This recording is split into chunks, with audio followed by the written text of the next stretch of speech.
ஓசூரில் தமிழக வாழ்வுரிமை கட்சியின் கிளை திறப்பு விழா மற்றும் ஆட்டோ ஓட்டுநர்கள் சங்கம் பெயர் பலகை திறப்பு விழா நடைபெற்றது.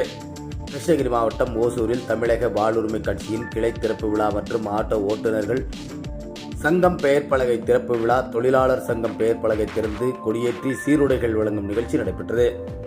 இந்த நிகழ்ச்சிக்கு சிறப்பு அழைப்பாளராக தலைமை நிலை செயலாளர் கண்ணன், ஜம்பலிங்கம் ஆகியோர் சிறப்பு அழைப்பாளராக கலந்து கொண்டு ஓசூர் இராயக்கோட்டை சாலையில் உள்ள காரப்பள்ளி அருகில் புதியதாக அரசு மருத்துவமனை கட்டப்பட்டு வரும் வளாகம் எதிரில் தமிழக வாழ்வுரிமை கட்சியின் கொடியேற்றி ஆட்டோ ஓட்டுநர்கள் சங்கம் பெயர் பலகை திறப்பு விழா திறந்து வைத்தார்கள்.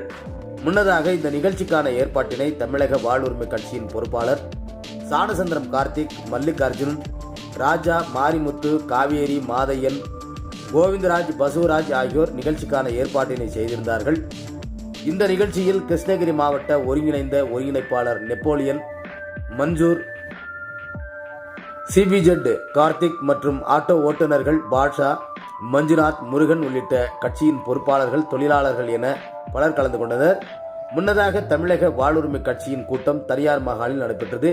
கூட்டத்தில் ஆட்டோ ஓட்டுநர்களுக்கு தமிழக வாழ்வுரிமை கட்சியின் வண்ணம் பூசிய மார்க் கொண்ட காக்கி சீருடைகள் கொடுக்கப்பட்டது. அதனைத் தொடர்ந்து புதிய பேருந்து நிலையம் உள்ளிட்ட பல்வேறு பகுதிகளில் தமிழக வாழ்வுரிமை கட்சியின் கொடியேற்றி பெயர் பலகை திறக்கும் நிகழ்ச்சி நடைபெற்றது. இந்த நிகழ்ச்சியில் இந்நாள் முன்னாள் நகர ஒன்றிய பொறுப்பாளர்கள் என பலர் கலந்து கொண்டனர்.